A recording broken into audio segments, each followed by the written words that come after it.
disaster must come. At best, only postponed. Shaolin Kung Fu, to survive, must now be taught to more young men.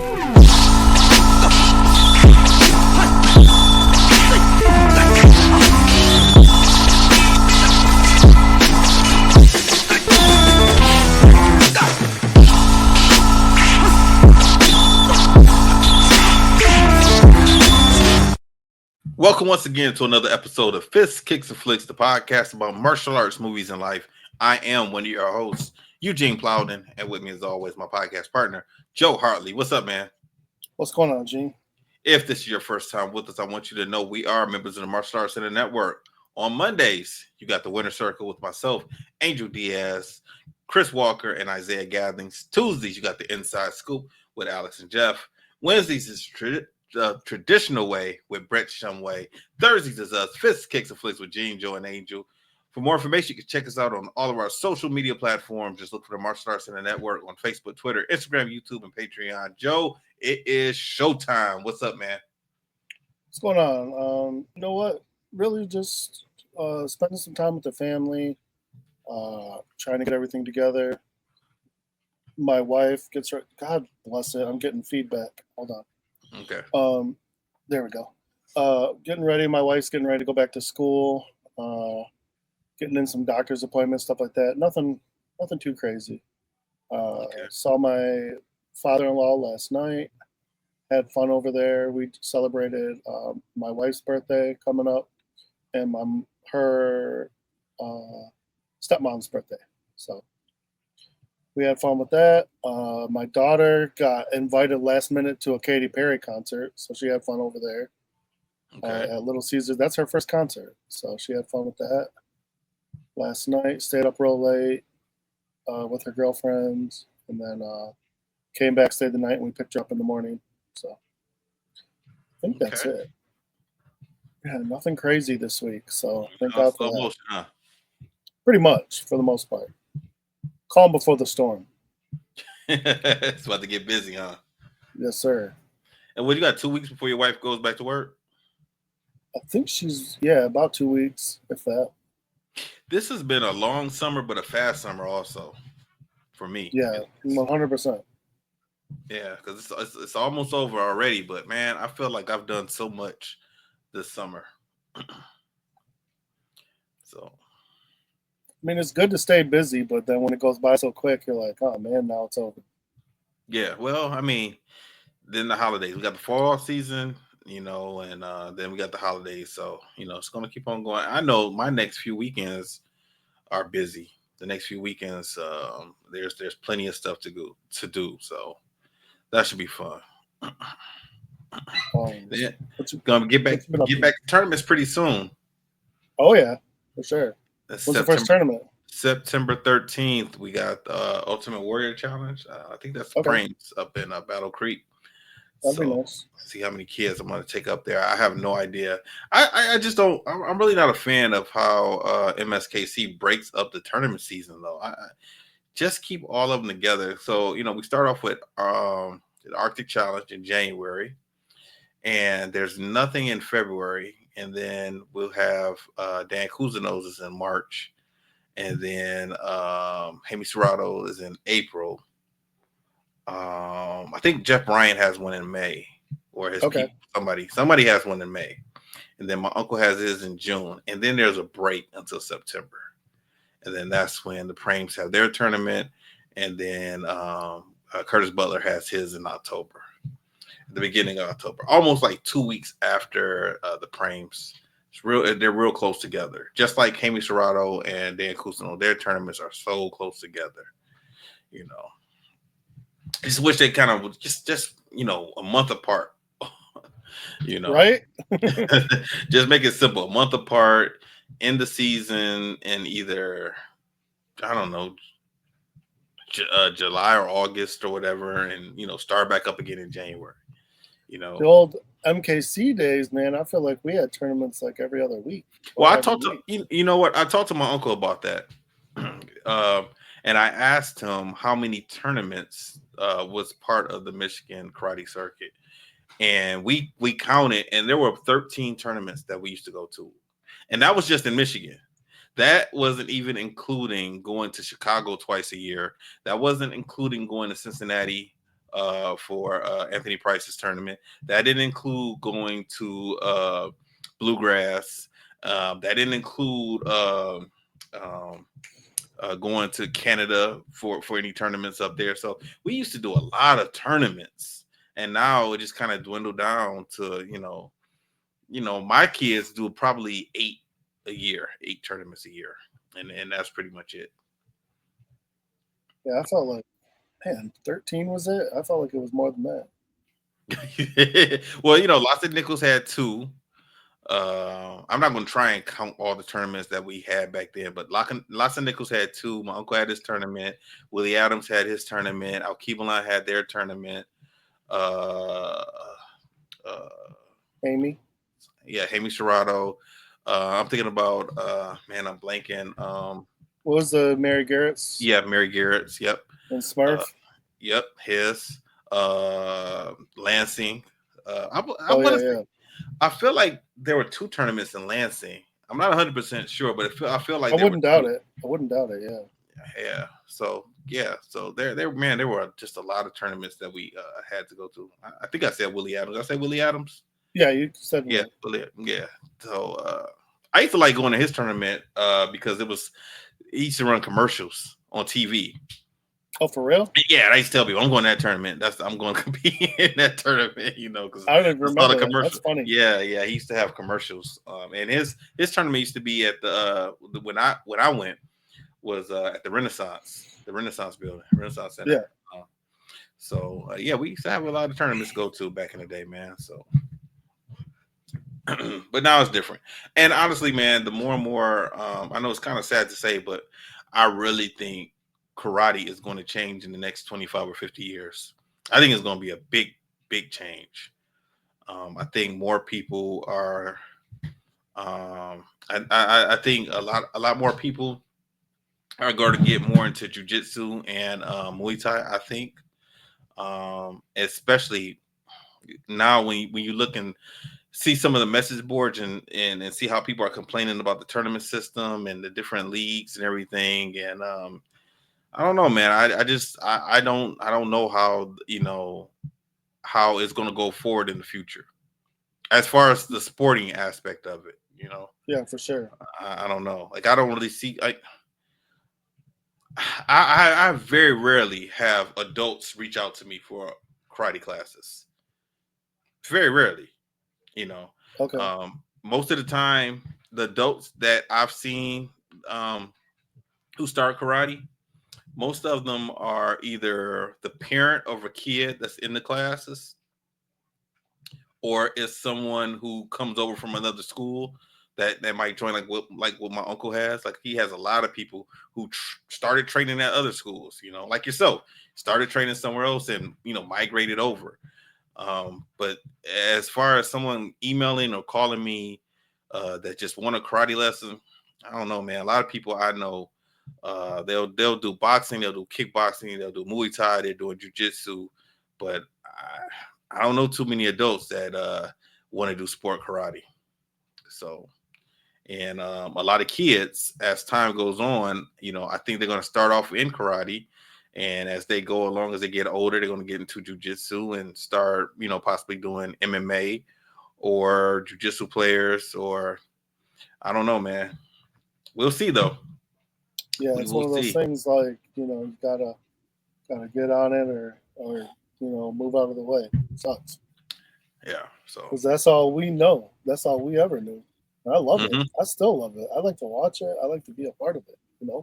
I mean, I like the other stuff too, but I just think there has to be a way to save it. There has to be. It's too much fun. It's too enjoyable. Are you talking about as a sport? Yeah. Listen, I'm gonna be honest myself. I think I know people. I know I'm gonna get killed. The people are not gonna agree with me, but I don't care. I don't care. I really don't care. But your opinion's your opinion, man. Yeah, people got to get off that. I think that I think it might be more enjoyable for the average person, if forms competitors and point fighting were separate, not even on the same day.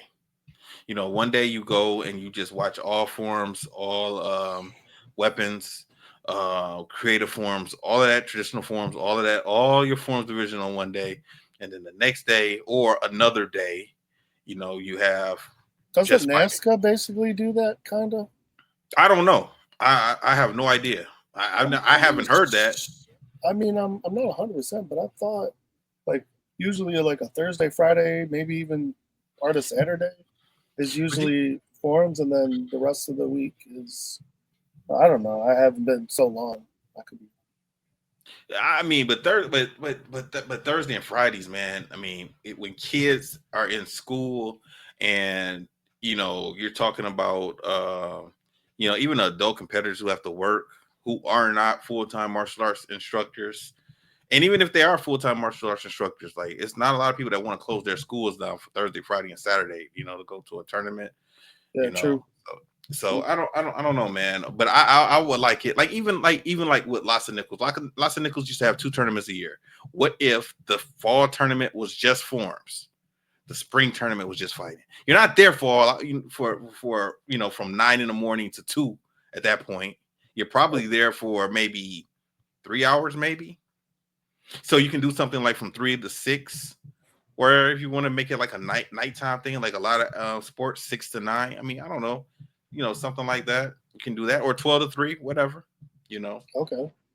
But that's just my opinion. Because now, like if I know that I'm going, I would definitely go to a forums tournament just to watch the forums. I would do that if I don't have anything else to do. Yeah, for sure. No problem with that. You know, I definitely would go if it's just a fighting tournament. I definitely would go and just watch the fighting. You know. But you know, when you got them both together, to me, you know, it makes for a long day, and you know, you don't always get to see it, right? Like in January when I went to AKA, I did not see Jeff Doss until I was getting ready to leave. Now, he was at the tournament all weekend. I didn't see Jeff until we were in the lobby of the hotel getting ready to leave. That's when I saw Jeff. But I'd like to hear his opinion on this. I mean, I know he's going to have one. I'm curious which way he swings on that. I don't think most people would agree with me right now. I don't think most people would agree with me at all. You know, but man, who like if like I know my wife. I know my wife. If I told my wife we're going to a tournament, she definitely is not going to want to sit there from 9 o'clock in the morning to 3 or 4 in the afternoon. She's not, and the average person who is not in our activity also is not going to want to do that. But if you can, but you might be able to get the average person to come, you know, for 2 or 3 hours. You know, we do it for basketball games, we do it for football games. That's one. Sure. Number 2, I think the kids should be the headliners. I mean, let's let them be the finals. You know, let's keep the juniors or whatever, because when it comes down to the black belts, most of the time when we're looking around at the black belts at the end, the damn gym or hotel is damn near empty at that point. You know, there's a bunch of people around one ring or two, because a lot of times the grands are going on also at another ring, and that's it. You know, the green belts, the purple belts, the blue belts, they're not sticking around watching the black belts at the end. A lot of them aren't. They get their trophy and they go. That's the end of it. You know, and I know my uncle used to tell me the reason why the black belts were at the end, because they wanted the black belts to stick around to help judge, you know, this whatever, you know. So, but you know, there's ways around it. Once again, I told Travis before, I think every promoter should be getting sponsors anyway. You can find sponsors. Yeah. Like some of the events that I used to do when I were in the music industry, we used to get sponsors for it. And these events, karate tournaments had more people than these parties I was throwing back in the day. But yet still, we were able to get sponsors for these events. There are more people at a karate tournament. So if you got all these people at a karate tournament, you should be able to, if you have some business savvy, you should be able to find some sponsors.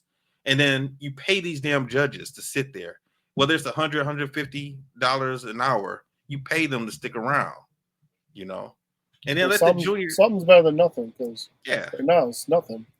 you And know, and then you spend your day, doing this, and that's fine. You're okay with that. But then the worst part about it is, like, when I get a situation where I'm doing my best, I'm trying to help out. I'm not getting paid, like you said. I'm here on my own accord, and I'm trying to do the best I can within, the parameters. But then now I got, this person in my left ear screaming mm-hmm, and hollering that I suck, I'm terrible, I'm dumb. I got a person mm-hmm. in my right ear, same thing. And I'm just like, you know what? That's when I'm like, give me the arbitrator, because I'm not going to listen to this. I don't have to. Right, Even if I right, was getting paid, I'm not going to listen to you. I right. get it. You are passionate about this. You want your kid to win. But Mm-hmm. okay, no offense. Most of the time when this is happening, your kid's down 10-3. No offense, but I'm not the problem. I'm not the problem. Okay? Right. But I get it. I'm a parent too. I wanted Mm-hmm. my kid to do good as well. But Mm-hmm. you got to know, I'm here helping out to make this tournament happen. Without Mm-hmm. this, your kid's not even out here. He's Mm-hmm. gonna show up and go home because ain't nobody here to judge. So Mm-hmm. calm down. Mm-hmm. Get it together. Yeah, that's a lot of times I don't even like being a center. I don't. Yeah. The only time I'm actually ever even a center is when most of the time I'm running around from ring to ring also, and I'm at the point now. I'm starting not to be able to be at all of my students' rings Yeah, I've seen because that we've at your uncle's taken. tournament. Yeah, well, that's just not at that term. It's been a lot of other tournaments recently this year. Like I'll take 10 to 13 kids to a tournament, and I'm running around from ring to ring to ring to ring, and so I won't. A lot of times I won't get over and see some of my juniors or even some of my little ones. I try and be around for the little ones at least to be able to coach them. Yeah. Um, but a lot of times Curtis Butler, if a lot of times he'll ask me to step in because his students are also in the same ring. So he'll Yep. ask me to step. I'll step in. I don't have a problem with that. I'll step in and judge while he coaches his guy. Then I'll get back outside the ring, let him continue to run the ring. Or Pete, definitely Pete. Pete always looking for me because a lot of times my kids are competing in the same ring as his also. So Yep. I'll step in. I'll step in for him. And then after all my kids are done, and then if they need judges, I'll stick around and I'll judge. I don't immediately leave just because my students are done. Yeah. 100%. And that's the way it has to be. It makes it good that way. It makes things happen, and we get that. We came up in that, so it's all good. Mm-hmm. Mm-hmm. Yeah. So my weekend, man, my weekend was cool, man. Me and Mel, we just kind of hung out. We didn't really have any plans after, we just got back from vacation. So we just kind of just hung around, man. We on Friday I made sure that the school was open. A lot of times I get up to the school on Fridays. I don't teach on Fridays. Ty will teach his boxing class or Steve will teach jujitsu. I separated those two classes now. So I'll get up there early just to open the school because sometimes some of the kids get there a little bit early before their instructors get there. So Okay. I'll get up there early, open the school up, man. When they come in, answer any questions a parent might have.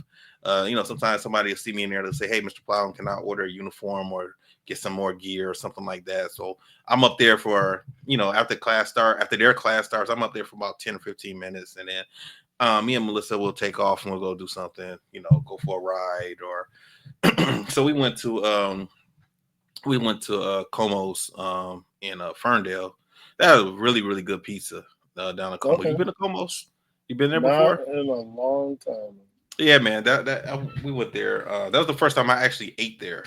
But it was pretty good, man. So we hung out Friday, just drove around, enjoyed the weather, and then Saturday the same thing, man. We just kind of just hung out and hung around, and we did some furniture shopping. We did that on Saturday. We went to IKEA and Gardner White and some stuff, get some ideas. And I told her, I was like, I'll take care of the renovation. You're doing the decoration. I'm not. that's a good compromise. That's a good one. Sure. Yeah, honestly, man, Melissa's gonna be in the house more than me. I'm always out doing things, working or whatever. So, she can decorate this house, however she wants. I really don't care, So I told her pick whatever couch she wants to get, and end tables and dining room tables and all that stuff. So, we're thinking about getting all new furniture in here next spring, summer, after all the renovations are done or whatever. So we just get some ideas of how much all that stuff is going to cost. So we did that Saturday. And Sunday, we just, all we got the kids, went over to my parents' house for a little bit, hung out with the parents, saw them. They haven't seen us since we got back from vacation. So that was pretty much it, man. So then I had to go over our calendar, me and Melissa's calendar, about the next few weekends, because next weekend is the Woodward Dream Cruise. So Melissa loves going to that. So she wants to do that. And then I'm going to Indianapolis the following week for work. The week after that is Labor Day weekend. And then the week after that, we're going to Chicago for the Taste Fest in Chicago. And then we got the tournament, like I said, so next few weekends, man, it's going to be pretty busy. So, we're always going to be doing something. So that's pretty much it. That's good. Man, so I watched the one. So you and Angel talked about that last week. Yeah. Well, I should say last show. I like the movie. What's funny is I saw that movie had to come out, 2002? 2003, I think it was, something like that. Yeah, sometime I remember that. I saw it when it first came out, and I did not really pay attention to the movie, I don't think, because I didn't understand that movie. So I didn't really care for it back then. Now I watched it. I liked it. I liked it a lot. If I had to give it a grade, I'll probably give it an A-. I didn't really see too many things wrong with it. But yeah, man, Jet Li did it. What I did not really care for, something about Jet Li, man. I don't think Jet Li needs all of the special effects with his fighting. I don't like that for him. He doesn't. Yeah. He does not need it. I remember the first movie I saw him in was Lethal Weapon 4. It was the first time I saw Jet Li. When I saw him, I was like, oh man, this guy. I like, as soon as I saw him, I liked him better than Jackie Chan. I was like, this is my guy right here. He is his techniques look so much sharper, faster, and crisper than Jet Li. Than Jackie Chan to me. I think over the long run, I think Jackie Chan might have had better movies than him. But initially, when I saw him, I had him over Jackie Chan. But I don't think he really needs all of the special effects and all the flipping and jumping and all the extra stuff that they do when he fights. He don't really need it to me.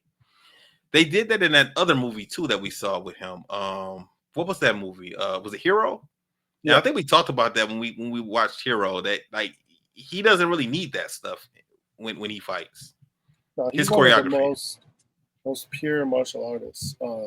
Michael John White was talking about like who he puts in the top echelon, and he said Jet Li and Jackie Chan are like two of the greatest martial artists because he said not only are they like good at what they do, but they know a lot of different styles. And he said I think he did put Jet Li, like he never really ranked them, but he said Jet Li for sure and Jackie right behind them. So just as far as their knowledge, their techniques, and how pure martial artists they are. So yeah, I like to see a good pure martial artist without all the extra stuff. Let's just see the martial arts. And with Jackie Chan, you get a little more crazy because he does crazy stunts. Yeah, he does his stunts, which is I always wonder like what happens when he hurts himself. Like does that put a weight on production because he just fell off a roof, like so now twisted his ankle. At the end, he used to do at the end of his movies. He used to show like bloopers of him still going with a cast on, where he gets hurt. Like the end of Super Cop, that scene I think was on the train. He broke his leg, and then he still went out and did the stunt again with a cast on. So he's nuts. He is. But I mean, that's what it takes for these guys to be legends. And they love it that much that they're willing to sacrifice their bodies. I mean, at his age now, I don't know what that's doing to him. I'm sure he has some problems, but he's still out there doing it. Mm-hmm. So. You know, the one part that was kind of messed up was the end of the movie when his wife was killed. And Jason Statham's character sends him to another universe where I'm assuming he has died. That universe's version of him has died. So he goes back. Well, he's put in that new universe, and then he runs into his wife. But he's put into the same situation where he met his original wife. Okay, so that's what I was wondering. Was that the same thing that happened? Because they did mention how they met, and I was paying attention, but really wasn't paying attention at the same time. There was a hurt dog, and she was the vet. At the vet was right outside of where the dog got hurt.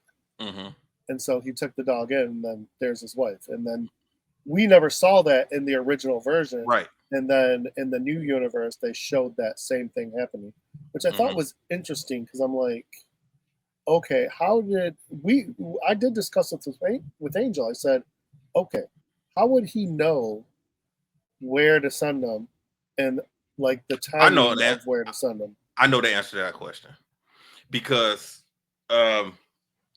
Jason Statham's character and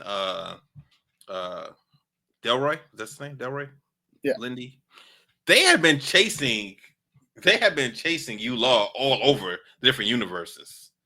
So I'm assuming that at some point in time they had been there. I figured these guys knew that he had killed 123 versions of Gabe. So I think they just he just knew where his wife or somebody that was closer to his wife would have been. But it's just still, man, like that, even though that is her, that's not your version of your wife. That's the problem. This is X-Men to me. This is Jean Grey and then Madeline Pryor. Yeah. Which of course she's Jean Grey at the time until she figures out she's a clone, and then now she's Madeline Pryor. Yeah, so man, that just go to another universe. Like there's gonna be some things that that's going to be different about that person. That's not going to be the exact person that you married, because all of those other versions of him that were killed were all different. They weren't the exact same version of you. So why would that be the exact same version of your wife? Plus, you got a lot of memories with your wife. This person you don't. So that would, I mean, it's almost like I don't know, like a second place trophy, I guess. Like that's one way. He literally watches. It's not the one I wanted, but I'll take this. At least I got something. That's what it was kind of like. But he couldn't go back. He couldn't go back to his main universe, and I got that. Because too much stuff that happened. Nobody would have ever believed that another version of him was from another universe going around doing all of this crap. Nobody would ever believe that. So he could not go back there. So I get that. So it kind of left the door open for a sequel also. But I'm kind of glad they didn't do a sequel. No, I would have. But the funny thing is, could you imagine being back in that universe? Now here they are. They're looking for him. And they're never going to find him. No. It's like they're never going to find this dude. No, never. They're never going to find him. That just, I don't know. That made me laugh when I think about it. But in that world, like his reputation is shot now. Oh yeah, he's a road cop, went crazy for whatever reason, started hearing things, thinking that he was a double of himself, and But this is the thing. I did have a question. Was that MRI doctor? Was he killed? I didn't think he was killed. I didn't think so either. But maybe, I mean, who knows? That's what I was thinking. I was like, well, that guy was still there, because I remember when U-Law came in and he was shooting up the place. I could have swore that I think the Jason Statham character kept him down, like under the desk or something like that. Is what I thought. I think he busted in and saved him just in time. Yeah. So, but he knew that MRI doctor knew that he was already in the MRI machine when that other guy came in. So he would have had somebody to co-sign him. Yeah.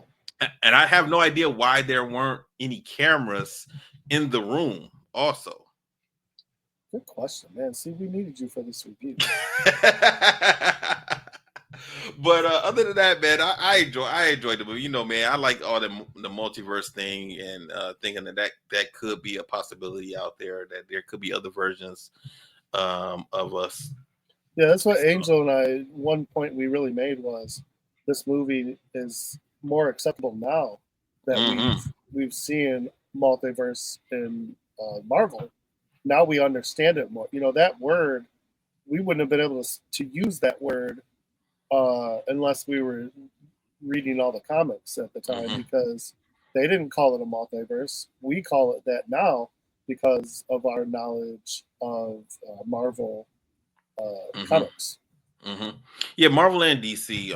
And I don't know why I never ever thought like that before. Because I grew up reading comics and I always read comics, and I knew that there were different universes out there. I knew there were multiverses because I read the comics. But still, when I would see versions of like Superman, and I watch a Superman movie or Batman movie, and I'm like, that's not how it went. That's not how it was. I never considered like, hey, this is just a multiverse. This is another universe than what you're used to. So just watch it and accept it. The first movie that I saw that really did that was the Turtles, Teenage Mutant Ninja Turtles movie, the animated movie, Turtles Forever. That was pretty good. And and they had all the different turtles from different universes, and they broke that down from the early the 80s cartoon and the early 2000 turtles, and they even had the movie Turtles in it. And when they said like this is just another version that's not used to, you know, that's what made me start being more and more accepting of all of these other superhero movies that, you know, technically wasn't following the normal you know, story that you're used to. So yeah, 100%. So yeah, like I said, I was listening to the podcast that you guys did, and I stopped it almost like at the 30-minute mark because I didn't want you guys to ruin the movie for me. So that's why I stopped it, so I can watch it. I'll finish it and finish listening to what you guys said. But do you remember what grade you guys gave it? I think we gave it B plus A, something around there. Okay, so you guys were pretty cool with it. Okay, cool. Yeah. All right, let's talk about this week's movie, Tapped Out. This movie was pretty good. Yeah, I didn't have high expectations. The online stuff was kind of up and down, and then it just didn't look like a high budget anything, but it ended up kind of surprising me. It was pretty good. I bet you Jeff knows the actor that played Michael, the main character, because he is a martial artist. He was a real martial artist. Okay. And I knew that immediately because I was like, this guy is he's not a bad actor, but I can tell that he's not an actor, or he did not seem like an actor. Number one. Number two, he looked older than the character that he was playing. So that also made me think. Oh yeah, I think this kid is a real martial artist. Did this give you a new age Karate Kid kind of movie? Like if Karate Kid was done in the 2000s? It gave not as much bullying, because this was more of a revenge narrative. I didn't get Karate Kid from it. Okay, that's fine. Never Back Down. It just kind of fit its time.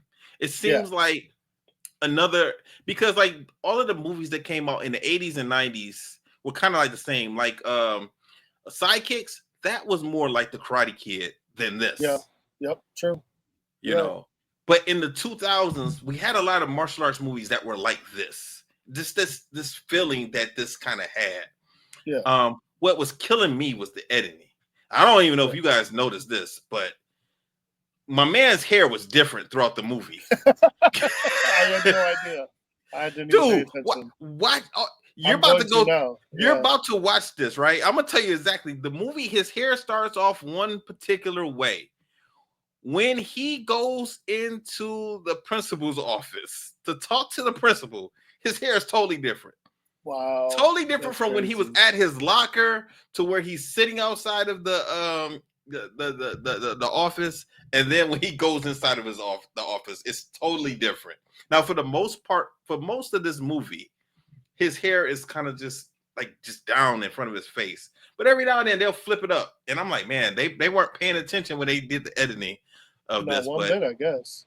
No, so, because I didn't even realize the first time I saw the movie twice. The first time I saw it, I did not realize it was the same guy playing the same character.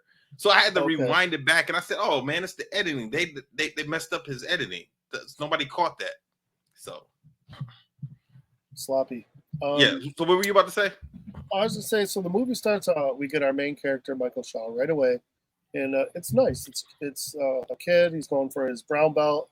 He's doing a bow form, some breaking, typical testing. And it looks like they don't ever really say, but I guess his dad was involved one way or another. I know they said that the main instructor was his dad's friend, but it looked like his dad had done some of the martial arts with him coming up.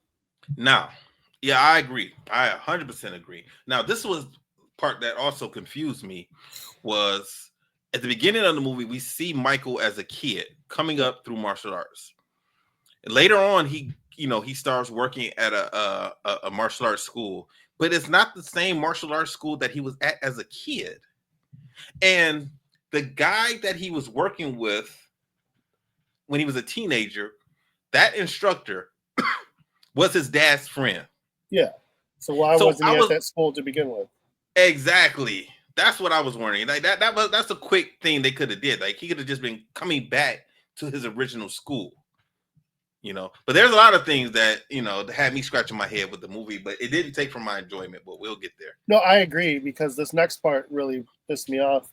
The way they basically give him his Batman story by killing his parents. Yes, that's what I said. It could have been set up. It could have been set up a lot better. So literally, it's a car robbery, but the way it's done is so terrible. Like they're out in the middle of nowhere. And I don't even know why they're pulled over. They're not at a light. Like it was. Yeah, they were at a light. They were They were approaching a light, and it was a van in front of them. Yeah, that's. And they pulled up behind the van. Now, me personally, if I'm driving, if the van's light because it's nighttime, if the lights aren't on, I'm not pulling up behind this van. I'm going to go to the side of it because I'm going to think that maybe somebody's car stalled or something. The lights weren't on in the van. The tail lights, they weren't lit up, so the car is obviously not running. So I would have just went around them anyway. Yeah, and the second mistake is you got out of your car with these two masked men. Like, I didn't understand that either. So I don't know. It was really weird, and it just the whole thing seemed confusing because like you have a van. Why do you need this car? They didn't try to rob the family. They just wanted the car. It was a carjacking car. Yeah, a minivan. That's what I'm saying. He didn't even when he pulled up to his destination, it didn't even look like they was at a chop shop or nothing. It just looked like he was at a gym. Well, you know what's even dumber than that? So he just needed a ride? Yeah. Well, they killed the dad outside of the van. The mom is inside, and she's saying, "No, please, no, no, no, no, no."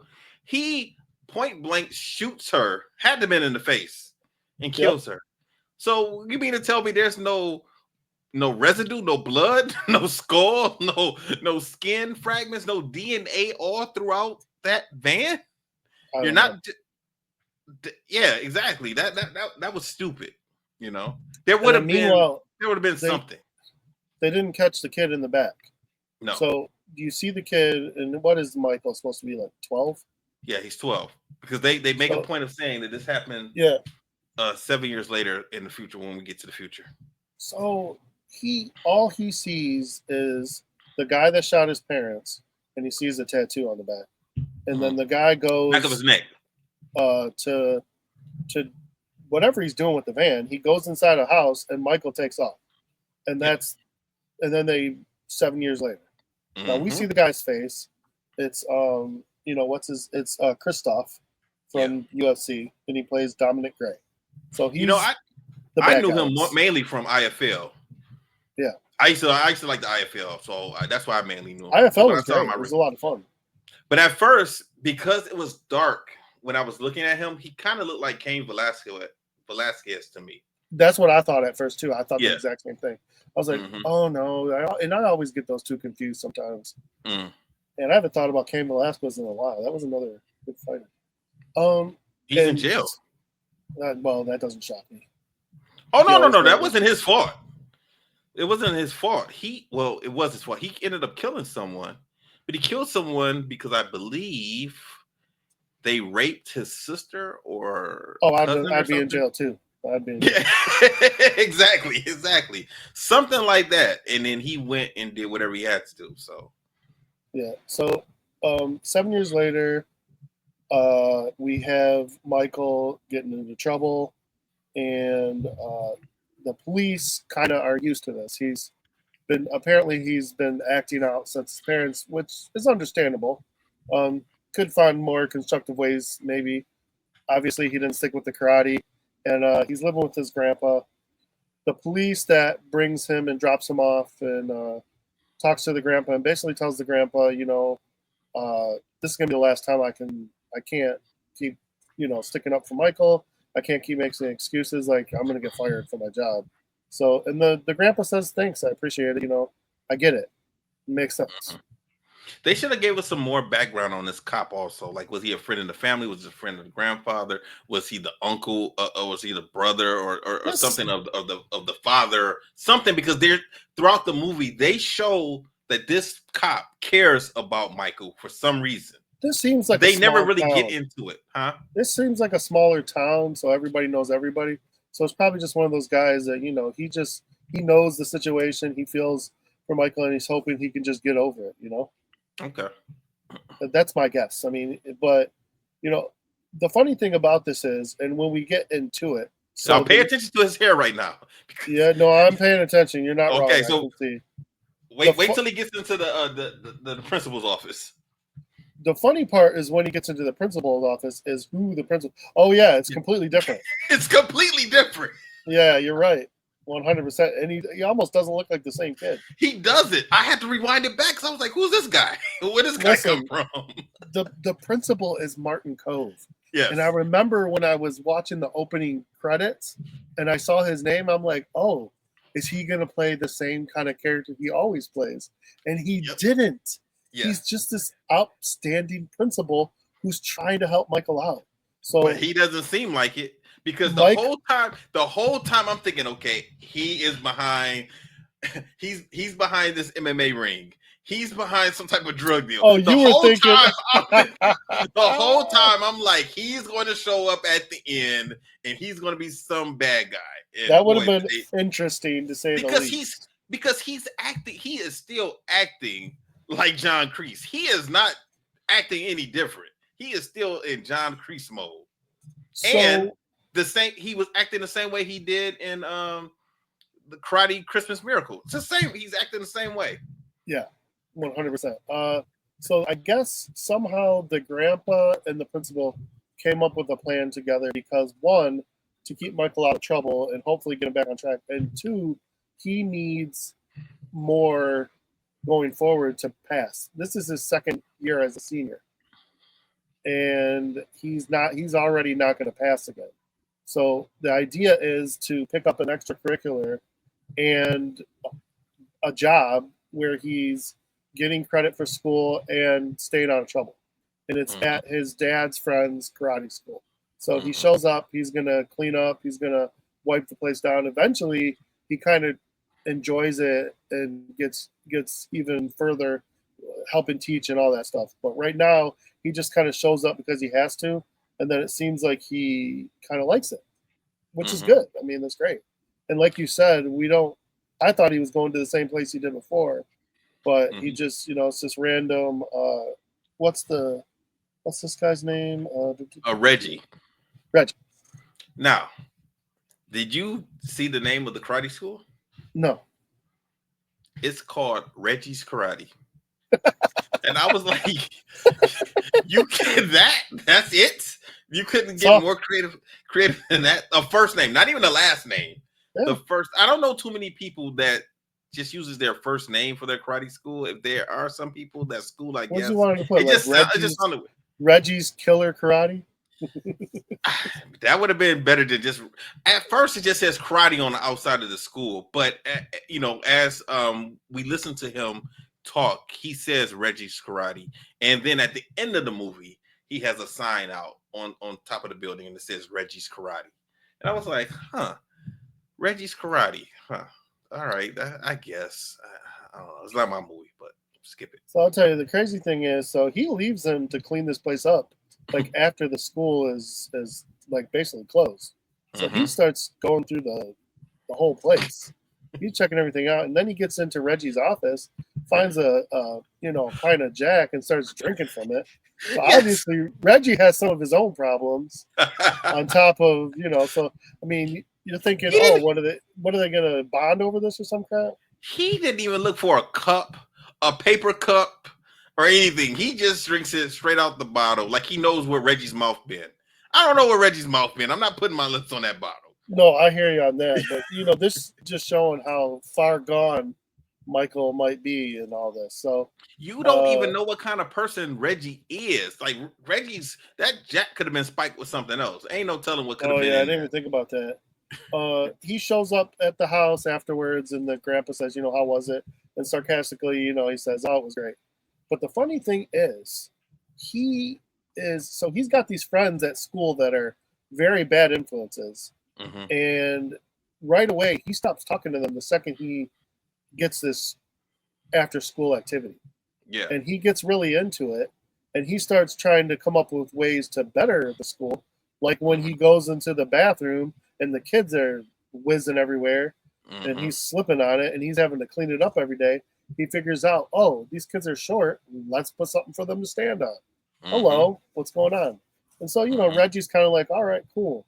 And it seems like even though he's tired and kind of not enjoying this, that he's likes having something more than just getting into trouble. Yeah, because he's running out of school every day to go to this karate school and not talking to those bad influences that he was talking to before. Because they were looking at him, they were like, where's he going? We don't hear them say anything, but their facial expressions, it's like, where's this guy going? Like, he didn't acknowledge them or anything. He just kind of walked past them. And he's even getting a little more involved in the school work. I think it was kind of a put on for the principal, but still, he is trying at the very least. And then you see him start to use the equipment as karate tools, and he's kind of thinking about his old days when he used to do the martial arts, and he's getting back into doing the bow and stuff like that. So it's slowly but surely it's kind of getting into his brain a little bit what he could, the potential of what could be down the road if maybe he wanted to try again. And so he starts watching the classes, and then there is a point where Reggie's away from the class, and he starts helping a little bit. So now Reggie's, he's got the hamster wheel going in his head a little bit, like, oh, maybe I could use some help. Maybe we could both help each other, blah, blah, blah. And then, of course, just because, everything's going so well, we got to throw another wrench into the situation. In walks Reggie's niece, who, of course, is someone Michael's age, and she's not Michael's age. No. She's a little older. She's a little bit older. I was trying to do the math in my head because she originally, when they met, she doesn't know Michael's in high school. Oh yeah, but he's a second year. He's a second year, but he could be 18, 19. He was 19 because he said that when his parents died, he was 12, and it had been 7 years. So he was 19. Now with her, she said that after she graduated high school, she took a year off. She didn't go to college right after. Then she went 20 to or 21. Well, she's a little bit older than that because she talked about her freshman year and her sophomore year. So I'm thinking she might have been in her third year if she was still in college at that time. She didn't say, but she mentioned something happened to her in her freshman year, and she did something in her sophomore year. So I was thinking, like, okay, so she is probably, if he's 19, she's probably 21 or 22, maybe 23. somewhere around Okay. there. Yeah, He could be almost 20. Who knows? So could be. Reggie, conducts his business with the niece, and then comes back, sees Michael teaching, and tells him, you know what, we're going to get you out here teaching, this and that. But you know what? He looked right at him. He said, with my niece, don't even think about it. Yeah. Which he has to is say what that. you expect him to say, I mean, Yeah. at this point, Michael is still a troublemaker, and he's got to protect his niece. So the idea is he'll help teach and continue to clean, and then he'll get lessons at the end if there's time to try and refresh some of his knowledge from before. Like was told to me, never dip your pen in the company ink. So that's what what was this? Oh, Reggie. That's what Reggie was letting Michael know. More or less. But you know what? Michael, although he was interested, he didn't pursue it. She pursued him from the beginning. Yeah. Mm-hmm. Because she while he's training and getting ready to close the place down, she says, I want to show you something, and brings him to a underground like MMA fighting ring. And she says right away, don't say anything to my uncle. Mm-hmm. Now, this is where, so when I saw this, I was like, I wasn't even thinking of what happened next. I was just like, oh, this is going to be interesting. Maybe this is his way to get, back into the swing of things and make some money. I had no idea that they were going to show his parents kill him. Oh. And it's Dominic who basically is the champion of this underground circuit. Mm-hmm. That one threw me off. And of course, he's having a good time until he sees that. Mm-hmm. Now he's got PTSD. He goes right back to being 12 years old. He's got PTSD because this dude killed his parents. Mm-hmm. Now he's trying to figure out what do I do? And he's hanging out with these girls and stuff. And all of a sudden, he just shuts down. Mm-hmm. And he can't even. And he doesn't even give her an explanation really the next day. Mm-hmm. I mean, he really doesn't give an explanation for a couple of days because he tries a couple of different ideas. First, he goes to the police to report it, and they kind of blow him off. They're like, well, he acting like he had a mental problem. Like he wasn't explaining what was going on, number one. No, I agree, but think about it. You were 12 years old. You saw your parents die, and then you come face to face with this killer. He's 10 feet away from you. You're like, what do you want to do with this? Like, he's lucky. That guy's lucky he went to the police because his next actions probably would have been the ones most people took, where he went to this guy's house and was going to kill him with a gun. Yeah. But I was wondering why he didn't just tell the cop that had been interested in him. He didn't mention it to him. That would have been the first person. Hey, I found the guy. Like, we never even found out if. And that guy that guy finds out through the cop you were just telling. And he does his due diligence. Yeah, but we don't know what Michael told the police, if he ever said anything to the police when he was 12 years old. Didn't sound like we don't know anything. They don't discuss what happened from the time he ran away from his parents' car after they died to this point. We don't know. We don't see the police investigating it. We never see the police talk to him. We don't even know if the police knew that he was there and got away or seen. They don't talk about that. They don't tell us that stuff. I'm assuming the whole thing was a cold case because that's what it seemed like. Oh, yeah, definitely. Which is crazy. So before he tries to approach Dominic's house or party or whatever, with a gun, he tries to join the club as a fighter. And the guy kind of laughs him off like, dude, no, that's not going to happen. You'll get killed. This gave me Spider-Man vibes when Peter showed up as the Spider-Man outfit, and he was like, "It's like, dude, you're too small. You're gonna get killed." He's like, "Man, just let me do it." Okay, it's your funeral. But instead, he climbs the roof of this dude's house, and I mean, he has him dead to rights. He could have shot him, killed him, messed up his whole life probably. But instead, he walks away. Then he gets into a worse situation because somebody sees him and they notice, like, he was, in their eyes, that he could have been creeping around. He could have been there to steal something. Mm-hmm. And these guys, I don't know. This part was kind of weird to me because your reaction to this, why not beat his ass yourself? Why say go get Dom? I'm assuming I thought that too. I was wondering, was it because that was Dom's house? That's what I But thought. who cares? Just be like, dude, we saw some guy outside. We beat his ass for you. Like, Dom was busy. He was, getting a little freaky on him. But though, if that was Dom's house, they don't know if that was a neighbor. Yeah, They don't know, they don't know anything, So he could have been a distant cousin that these guys don't know. They're asking him, what's he doing? He wasn't saying anything. He was acting like a mute. He was just kind of standing there looking crazy. Well, at that point, you were just about to kill someone and you stopped yourself. Like, you're lucky you're still walking. Yeah. Honestly, now this part, that's a lot to go through. When Dom comes out, though, I was thinking, pull the strap. Pull the strap in, because Dom is taking things a little too far. It was like, dude, if this dude was creeping around your house, like, you punch him in the stomach and then you pull a knife on him and all of that, and you're talking about, I could, take your eye out. Dom doesn't know. Like, literally, you think you got the upper hand. This kid has a gun on him. Yeah. And if you go to poke him, you might find out that you end up full of, holes.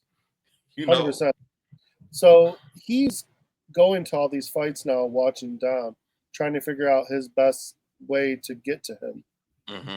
And at the end of one of the fights, they decide they're going to do a tournament. And the tournament is like, last one standing fights the champ. Mm-hmm. Which I think that's a good idea, but that's crazy.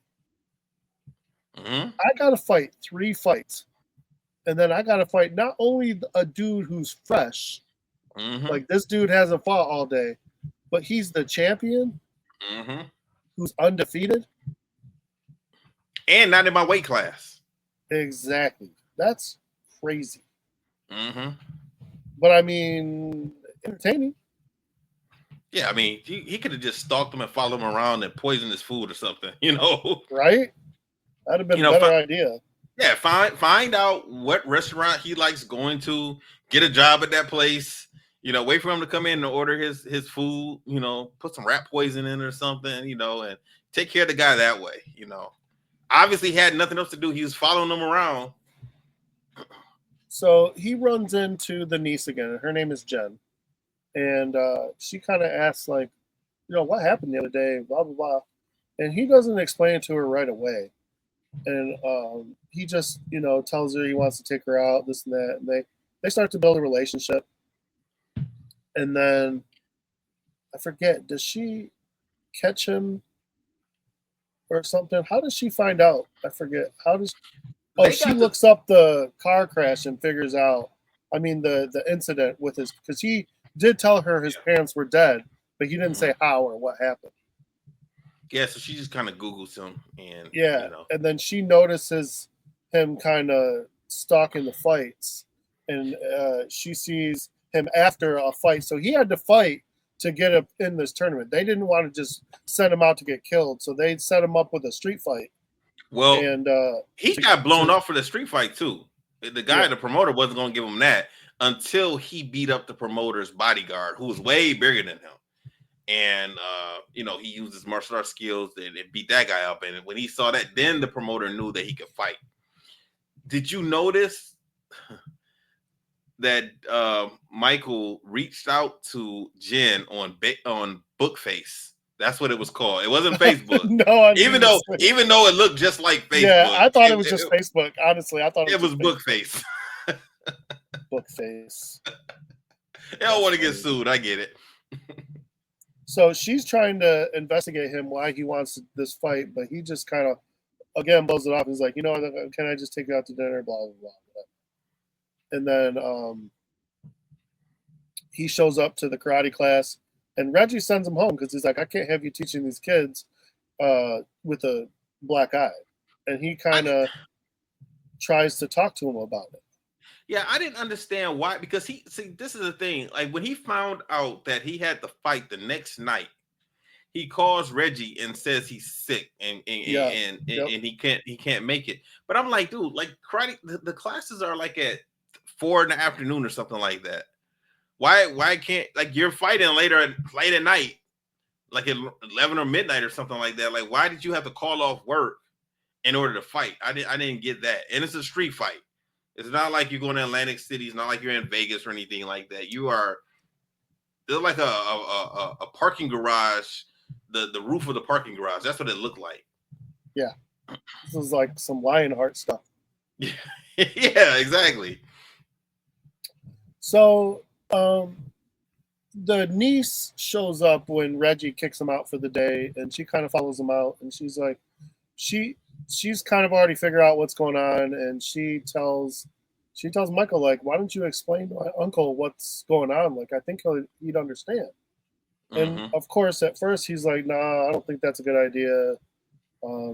This isn't going to go well. So he starts kind of training himself at home. And of course, like we always know, the niece, she butts in. And she gets Reggie to at least talk to him about it. But he's got to lay it out for Reggie. Like, he's got to lay it all out on the line and make it make sense, because Reggie's like, dude, I can't go through all this and then have you get killed by this guy. Like, we're going to have to do this for real, and we don't have much time. It's only a couple of weeks to get you ready, and like, we're not going to beat this guy with raw strength. This is going to have to be make every technique count, and wear him down and outlast him. Yeah, he wasted a lot of time, because once he won that street fight, he had 6 weeks to prepare for the tournament. By the time Reggie finds out, Reggie says we have 3 weeks left. So he wasted not wasted, because we see him training. Was training, but it wasn't good. It's not the same. It's not the same, and he's running, he's hitting a punching bag. Him and his grandfather are bonding. His grandfather actually helps him put together this little makeshift training center in his backyard, so. Now, the funny thing is, so Reggie can only teach him the martial arts, like the karate aspect. Reggie says he has some friends for the MMA. And the funny thing was, like, I knew eventually we were going to see these guys, because Angel had mentioned it when he picked this movie. We were going to Anderson Silva and Lyoto Machida. And so that was Reggie's quote-unquote friends to help him out. And I'm glad that they only got to play themselves, because they didn't have to act. They just played themselves. And it was fun. It was a fun little training session. They did a good job working with the ground game, working with some of the MMA stuff, the jiu-jitsu. I really enjoyed this aspect of it, and how they helped them out, and they were talking to each other in the other language. And I just thought it was really their personalities, like I said, they just got to play themselves, so they got to have fun with it. I like how Reggie said, like, there's only so much I can teach you, but I got some friends that could teach you the rest of what you need, because some instructors wouldn't have done that. Oh, 100%. You're not even wrong there. Yeah. That's a lot. Yeah. This was a tall order to fill. And even in the end, like, the odds were stacked against this kid from the beginning. 100%. So, I mean, to get a crash course, even from, two really good guys, like, was pretty good. Now, this next part, I'm not going to delve into it too much, but, things are going well with him and the niece. Why do you decide it's a good idea to do this, to have a session, we'll call it, at the uncle's karate school, and then they have the main master of the dojo, and he has to turn the picture around. Yeah. He gave the niece a private lesson. That's what he did. Not only that, they spent the night there. Yes. That really didn't make any sense. To me, I'm thinking, Denise, you seem like you're old enough to have your own place. I think you do have your own place. Why not go back to her place? That would have made more sense to me. Yeah, instead of doing this in the dojo. And on a mattress with a couple of pillows, like, come on. Yeah, that was Reggie's. That was Reggie. That made it even worse. It had to be Reggie's because they looked like they were coming off a date. They're just walking down the street, and then they start kissing right in front of the school. And they see, they're in the school, and they're on the mat in a sheet. And the funny part is Reggie, when he comes in, because Michael's training, obviously he got most of it, but the picture was still turned around. He's looking like, what? Now he's in his head. He's going, yeah, I did that once. I get it. Like, yeah, I don't that know ain't what gonna he happen in was real life. thinking. That's right? not happening in real life. He would have killed his ass. Man, if somebody had happy time with my niece in my school, right? It's a done deal. Yeah. You're not even gonna make it to the fight because I'm gonna no. Oh, not just me. Think about who my niece is. My niece is Travis's daughter. Oh yeah. I didn't even think about that. Yeah, this guy's gonna be in some serious trouble in my school too. So, no, it's a problem. It's a problem. Not a jump kick. No. We gonna have a private. Me and you gonna have to have a private lesson.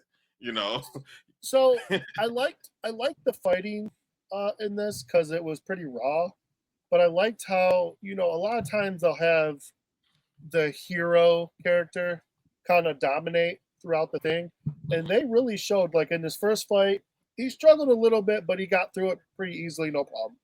And then each fight, he had some obstacle to overcome, and it kept looking like, he was going to lose, and then he would, figure out a way, and he did exactly what they had worked on.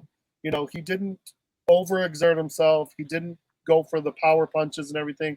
He used what he learned and did his best and out fought everybody, and was out coached as well. So it all worked out pretty well until he got to Dom, and then the Dom fight, kind of went how you thought it would. Dom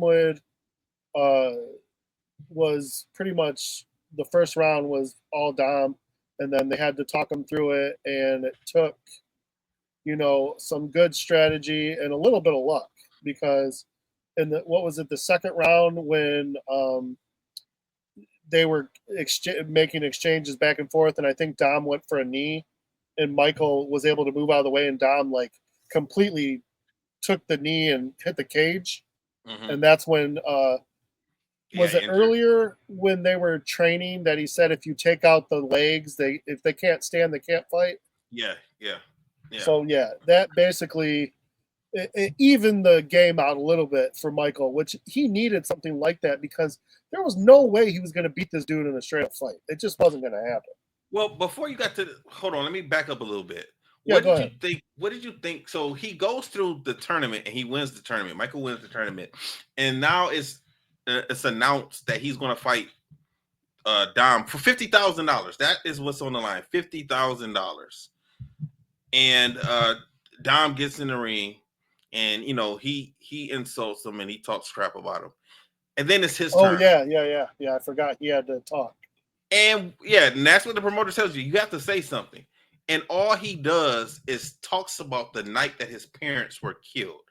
All he says, like, hey, when I was 12 years old, I saw my parents killed. My dad was shot. My mom was shot in the face. And I saw who did it. And when he says that, Dom looks at him, because Dom knows I did that. But he, he doesn't know. He never knew. He doesn't remember seeing him.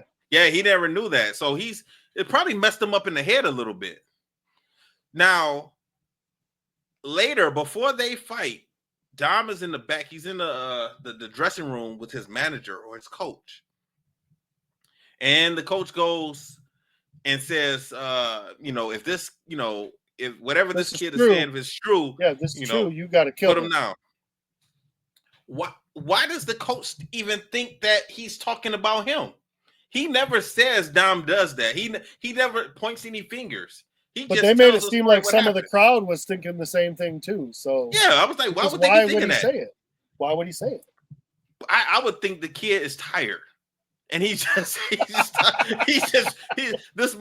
guy is just rambling. That's what I would have thought. Like, why is he telling us this? Did he get hit in the head? Is he concussed? We need to check him for a concussion. Like I would have just thought he was just rambling, But even still, even if Dom does, I understand that Dom understands what's going on, but the manager shouldn't. Like, why? No, you're right. unless Dom, for whatever reason, told the manager, I killed somebody, a couple people. Why would he do that though? That's stupid. So anyway, so we get to this fight, and now he's hurt. Yeah, so he gets I completely he gets hurt knee in the thing, so it does even out the match a little bit because, like I said, Michael needed an upper hand or just needed like the cleanest fight of his life because this guy's a killer. Like he's gonna destroy you. He's bigger than you. He's faster. Like, and he's been training longer. Like you were out for 7 years, my guy. Like, come on. Yeah, Dominic, we saw his other fights, and he was actually borderline killing these guys that he was fighting. Like he was putting them out. And some of them were his size. So it's like we got a nice little training montage too. I forgot to mention that. I thought you were, but I saw him. I thought you were definitely going to talk about that. It would have been fun to get a better song, but that's okay. It wasn't you're the best around. We don't even. It wasn't Eye of the Tiger. It would have been something else. Yeah, you know how we like it. That's all. Yeah. But so the fight, like I said, he's injured. Michael starts to at least get a better exchange than what he was getting before. Because the first round, it looked like he was going to get killed. The second round could have gone either way. Probably still in Dom's favor, but like I said, now he's hurt, and so now Michael starts getting the upper hand for the next couple of rounds, and then it comes down, to the last round. I'm sure on the cards they probably have Dom maybe up by a point, or maybe it's pretty even. So, but he's really working the leg. He's working his punches, and he uses that. They teach like their version of a 1-inch punch, more or less. Mm-hmm. They were teaching it on a board, so he's using that board with, to kind of put Dom out, and then he gets him in a choke, and Dom goes to slam him, and then he was working on a triangle choke with the other two guys, and he slips him in that, and then he gets the upper hand and starts wailing on him like the full on ground and pound, and to the point where they think like he's about to kill him, and everyone's kind of looking at, and I mean, who could blame him? Right, the trauma you put this kid through, and he was trying to kill you. Yeah, and now something else that we forgot that we didn't mention. In between the second and third round, the referee gets pulled out. Oh yeah. And Dom's manager, I believe that was his manager, did not let the referee he didn't let the referee go back in, and he closed it and he locked it for whatever reason. Now, why would they let that match continue without a referee? I have no idea. I said the same thing. That made no sense. That really made no sense. So there was no one in the ring to stop Michael from going off on Dom vice versa, though. Yeah, or vice versa. The idea was for Dom to kill Michael, but then it turned around for Michael to kill Dom. Yeah, and still nobody's trying to climb the cage, get in the ring, or anything. They're just letting this happen. I feel like Reggie was kind of hoping he'd make the right decision because, I mean, who could blame him for killing him? But in the end, he broke his arm. His leg was messed up, and his face was pretty jacked. And then he lost the fight, and so he wins the 50 G's, and he's using it. He wants to use it for the Reggie school, this work on that and everything like that. And they walk by the police officer at the end, but the police officer never arrested Dom. So I don't know why he was even there. I don't know. I was just trying to figure out. I was like it made no sense to me. He should have at least questioned Dom or something. We see something about that later, though. Yeah, they show the cage fight. It's in the paper. Yeah, it's in the newspaper. That's dumb. Confessing to murder. That guy was not going to confess. He was not. If you're watching this movie, there's no way. The way they built Dom up, he why would he? There's no proof. It happened 7 years ago. There's no proof. I'm quite sure there's no murder weapon anymore. It's gone. There's no DNA. Nothing connecting him to the murder of these people. Why would he confess? And I mean, I get it. It's on his mind. Maybe, but we don't see him ever thinking about it. The police brought him in and got him questioning him to the point where he felt like he couldn't escape. That's dumb. What they should have done if they were going to do an ending like this, what they should have done was throughout the whole movie, they should have showed us seeing Dominic remember that night and seeing that it had an effect on him. So then when we get to this point and he knows that that's the kid, now if you want to say he's going to confess, then fine. But this guy was a bad guy through the whole movie. Yeah, there was never anything that shows any remorse for him. So that seems stupid. Number one. Number two, ain't no way in hell if I'm winning $50,000, I'm going to give all of my $50,000 to the instructor. No. That's not happening. For the building, no. Yeah. What you could have done is gave half and said, hey, guess what? Now, Reggie, we're business partners, because Reggie in the movie promoted him to black belt, because when he was a little kid, he was real close. He had a few months to go until he earned his black belt. After his parents died, he got out of martial arts. He stopped doing karate. So when he eventually started training with Reggie, after Reggie saw a change in him, Reggie promoted him to black belt. So now he has a black belt. I know to those kids, they probably been like, how the hell you go from white belt to black belt? Yeah, I was thinking the same thing too. I was like, oh hell no, you're not giving me a white belt. Yeah, because I noticed that when he was a white belt, he was teaching the kids, and the kids were blue belts and green belts and stuff in the class, and here's a white belt teaching them, So that kind of happened. Them a little bit. That kind of happened with us, with me and Travis and Ski and our group that got our black belts. One of my uncle's friends, Melvin, I remember he came and he was training with us. He was a white belt. We were blue belts. He was a white belt.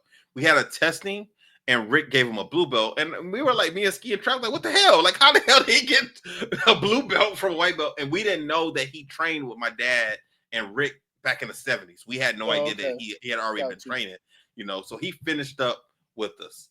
But back to Reggie and Michael.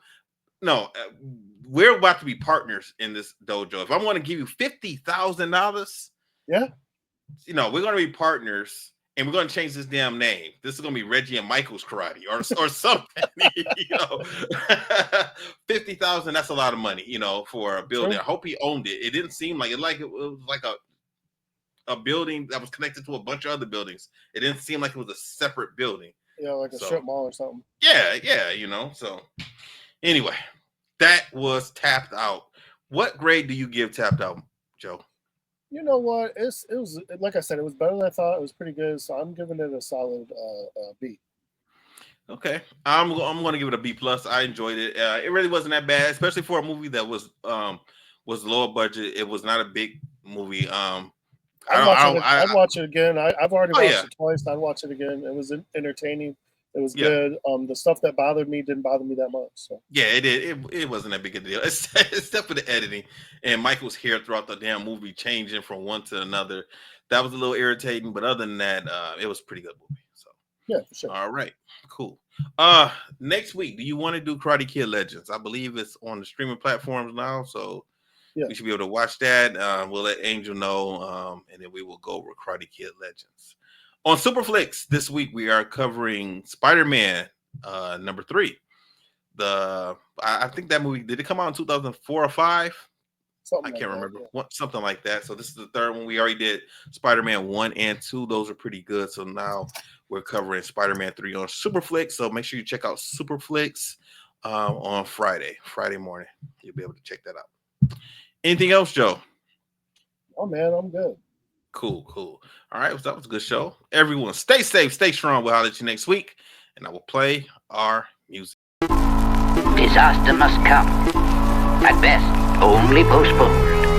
Shaolin Kung Fu, to survive, must now be taught to more young men.